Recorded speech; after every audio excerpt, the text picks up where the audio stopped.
What's up guys, Matt here. As you can see behind me, I've got the BMW X3 2015 F25 generation. Today I'm going to be doing an oil change, and we've already done an oil change on this vehicle on this channel. However, last time we ran into some difficulties. So this time I'd like to provide some more thorough, accurate, and more confident information for you guys, as well as show you the procedure one more time. So let's get into this car, but first, let's take a look at the engine and make sure that we identify which engine we actually have.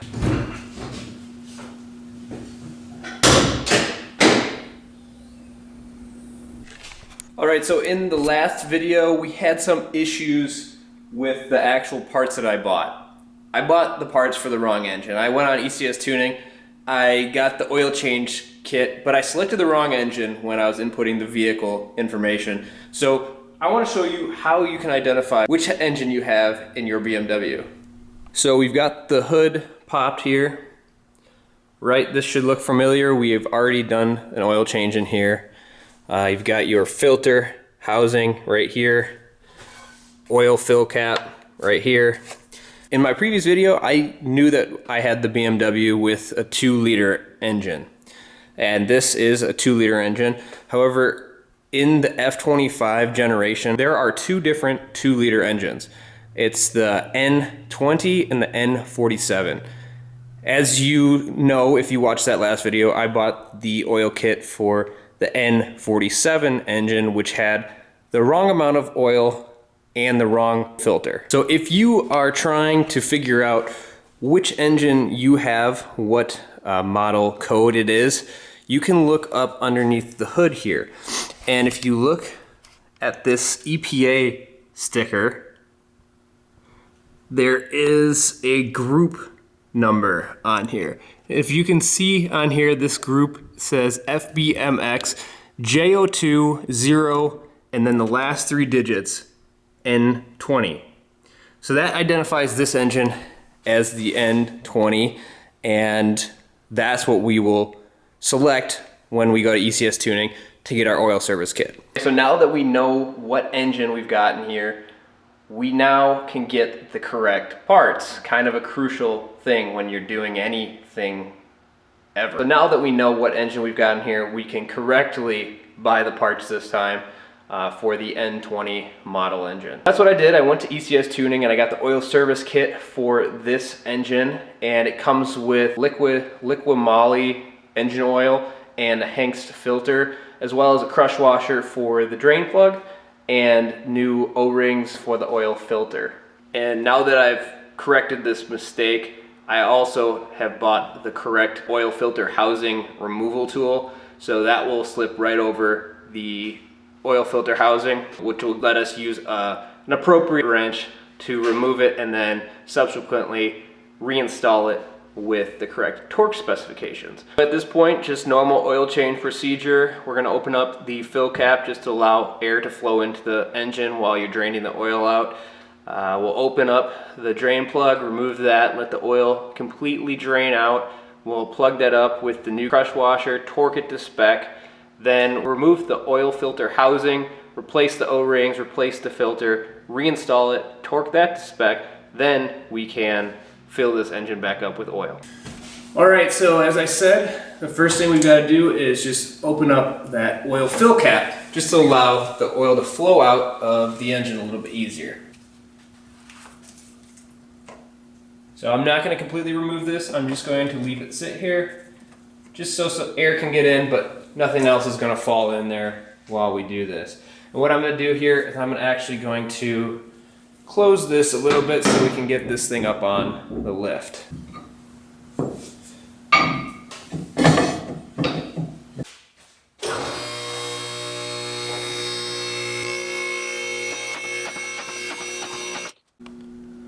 All right, with the car in the air, we can go underneath it and look to see where that drain plug is. So let's get up under here, and you can see that right here there's a cover, and it's held on by 2 screws, and I believe they're M10 we can remove those, remove this little access panel, and that will reveal the oil drain plug. Definitely not 10 millimeters. Okay, so this is an 8 millimeter, not a 10 millimeter. My bad.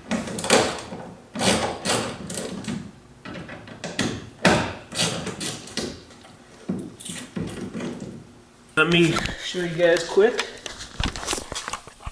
You've got the access panel open, which reveals the oil drain plug right here. So at this point, before we remove the drain plug, we're gonna have to put an oil catch can down underneath it to catch the oil. Because the car is pretty high, I'm gonna put this up a little bit closer so it doesn't get splashed on. I really do need to invest in one of those funneled oil catch cans.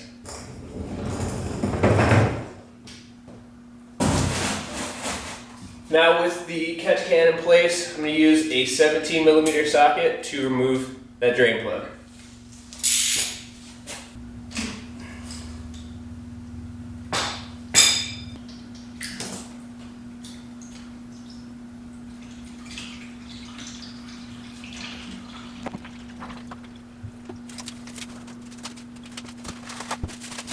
So as I said before, we're going to need to change the crush washer on this drain plug. So once this is done draining, we'll work on that.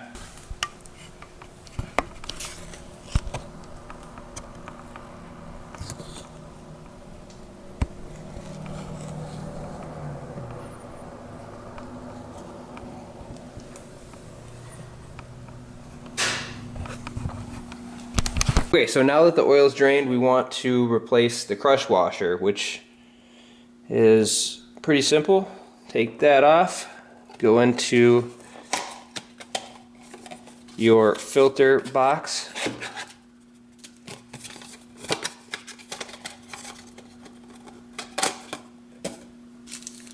You can see we've got the two O-rings I was talking about for the filter housing. And as you can see, there's the crush washer in here.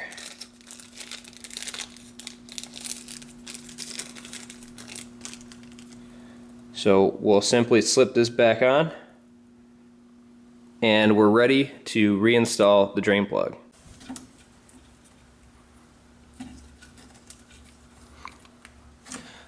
Alright, now that we've got this thing plugged back up, we can torque it to 25 Newton meters.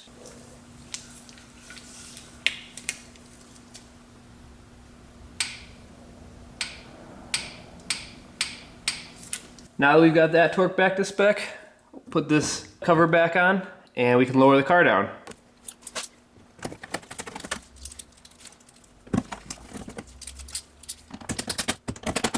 Again, snug that up with an 8 millimeter and now we can drop the car back down.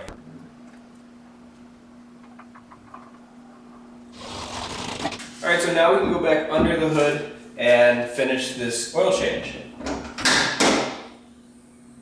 Alright, so at this point we have drained the oil. Very little residual oil left in the engine.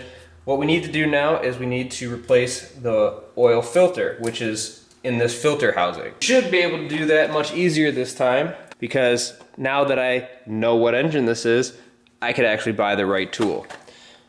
Hopefully. So this is the Schwaben oil filter housing removal tool. Fingers crossed.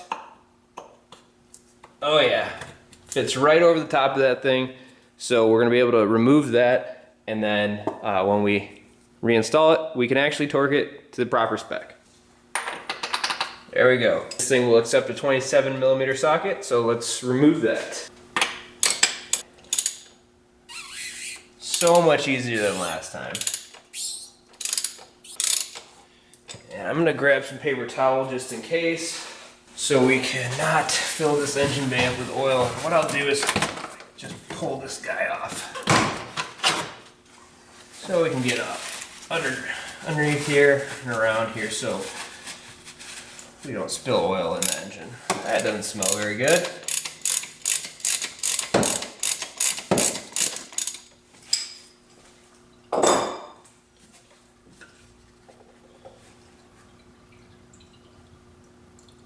So there's definitely some residual engine oil in this filter. So let's take this over to the bench and get the new one in and ready for installation. Now that we've got the old oil filter and housing out of the vehicle, we're going to simply pull up on this old oil filter. We'll just put that over here. This filter housing has two O-rings, obviously a big one and a little tiny guy. The big one is sitting right here and the small one is up at the top. So that's why I've got this pick tool. You can get underneath this O-ring and pull it off with the pick. That one put over there, and then again on top here. There we go. Ooh, almost got it. So there's that little guy. Dispose of those, and we can get the new O-rings installed. You can get rid of this. This is the old crush washer from the drain plug. Fail.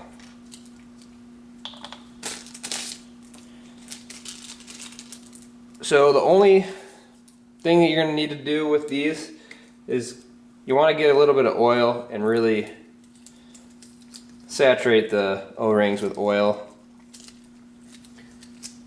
before you put them on. You can just use that old oil that's the residual oil inside the housing. This one, we'll just pop it over the top of the housing, work it down into its little groove, and it should sit nice in this groove down here. Same thing with the top, get that covered in oil, and we'll try to push this over the edge, over this lip, and into its groove up here. So now that we've got these installed, I don't know if you can see it, but there's some oil in the bottom. I'm actually going to drain that out quick. Got the catch can right behind you. So poured that out. And what you're going to do, now you've got your new filter, you're going to want to put the new filter in, and you'll get it in here where it stops, but it's still relatively loose in here. You can move it around. What you're going to want to do is apply some pressure and get it to click down that last 1/4 of an inch or so. So now that you've got it, it's not going to move anywhere. It's pretty snug in there. And at this point, we can put this back into the vehicle. All right, we're back in the engine bay. Probably get rid of this stuff so you can see a little bit better. Now, I've seen some people do this where they put a little bit of the new oil directly into the filter opening. I don't think it can hurt, so we'll do that. I think what they're trying to avoid is having any dry areas of the engine non-lubricated without any oil before the engine can circulate the oil, but I don't think that's a necessary step. We've got the filter housing, and we can see right at the top here, it says 25 plus 5 Newton meters. I believe that's a 25 Newton meters plus additional 5 Newton meters. I'm going to torque this 25 Newton meters. So now we've got it nice and snug. Put that back on there. I'll go look to see what 25 plus 5 means, and I'll have that in the description below. I'm just going to put this between 25 and 30. So essentially that's just hand tight. This kit includes a 5-liter jug of oil with 2 1-liter jugs of oil, so 7 liters, which would lead you to believe that this service requires between 6 and 7 liters of oil. Okay, this is where it gets really confusing, because I actually contacted our local BMW dealership and I spoke with a representative It wasn't a technician, but they did seem to identify and confirm that this engine only requires 5.1 quarts or 4.8 liters. So why are we getting these extra 2 liters in the oil change kit? And it's not just ECS tuning, it's everywhere. If you look up this engine, the F25 N40 engine, F25 N20 engine, you'll get 7 liters with your oil service kit. Top of that, I did some more digging, and on some of the forums, other X3 owners were charged for 7 liters of oil when they had their service done at BMW, which would lead you to believe that they use 7 liters of oil in this engine. So I'm really not sure what to think about that. Of course, BMW doesn't provide any easy tables with all of their engines and the oil capacities, at least not to the public. And so I'm not sure what to think.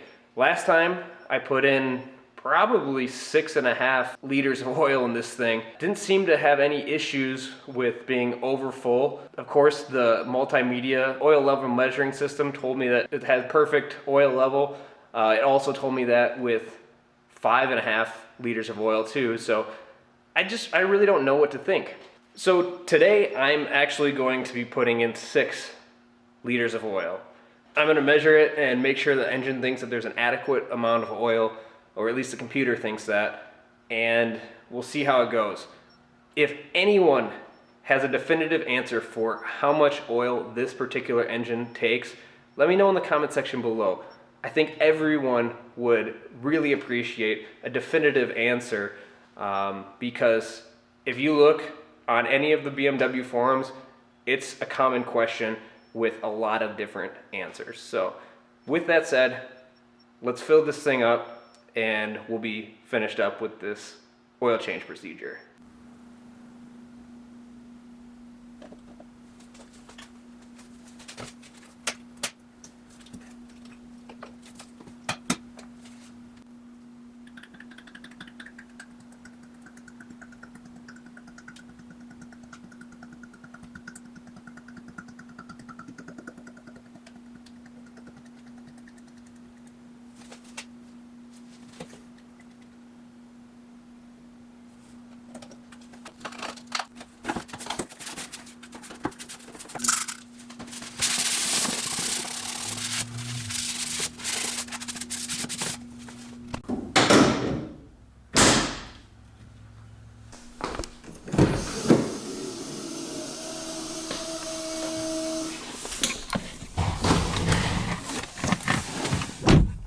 Alright, so now that we're in the vehicle, we can reset the oil service indicator. So we'll have to turn the vehicle onto auxiliary, like so. And what you'll see is a button down here in the bottom left-hand corner. You'll hold that until you get to this screen. This screen is all of your service reminders, I believe. So you can push once and you can cycle through all of your service reminders. Now that you're at engine oil, it says reset possible. All right, push and hold that bottom left button. It'll say reset question mark. And you're going to push and hold it again. At this point, you'll have a status bar, reset in progress, and then reset successful. That's it. Now your oil service reminder will be reset for the next interval.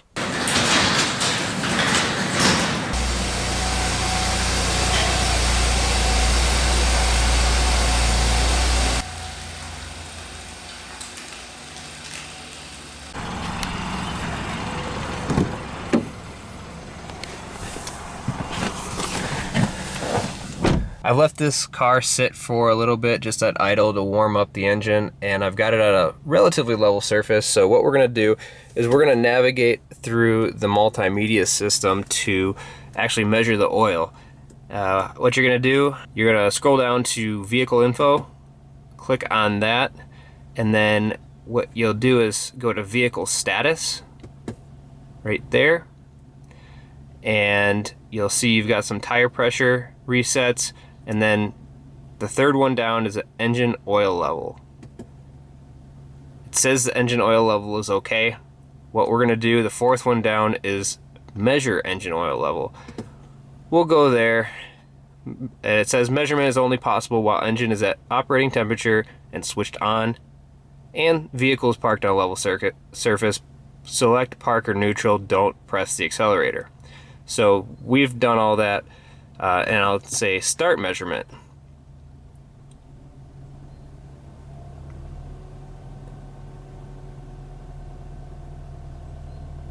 As you can tell, this does take a little bit, so let's speed it up.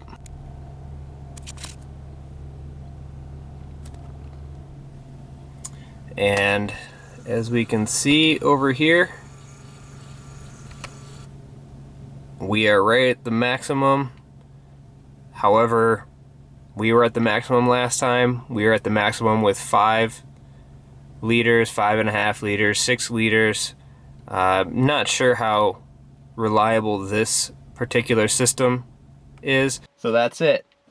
Oil change is complete, and as this video has demonstrated once again, I'm not completely sure of the oil capacity of this engine, which is kind of concerning. Lots of people in the BMW forums are having the same issue where they do not know what the oil capacity is. I'm getting from BMW that it's 4.8 liters. However, BMW has charged people for 7 liters. I'm getting 7 liters with my oil service kit, and that's across the board. Every single service kit online you get 7 liters with for this particular engine. So it's kind of confusing. I put 6 liters in, as you saw, and I put roughly 6.5 in last time, and I had no ill effects between the last oil change and this oil change. That being said, obviously you want to fill your engine with the proper amount of oil, but there's people out there that are putting in anywhere from 4.8 to 7 liters of oil, and nobody seems to be having any problems with it. So I'm pretty comfortable with the 6 liters that I put in today. If I do have any issues, obviously I'll let you guys know. I'll let you know in the comment section or the description or something like that. But I hope this video at least cleared up the last video a little bit. I know there's still a lot of ambiguous information in the video, but at least now I know what engine model I have, so I can do some more research. However, I've already done a lot and I haven't figured anything out. So, with that said, I want to give a huge shout out to ECS Tuning. Obviously, I'm partnered up with them, and they've been giving me some discounts on parts, and I've also got affiliate links in the description below.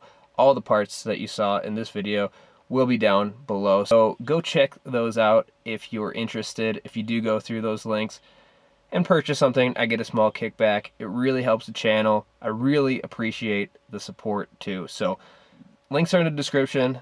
Comment if you've got any questions. I'll try my best to answer them as accurately as possible or to the best of my knowledge. That's it. Thank you for watching, and I'll see you next time.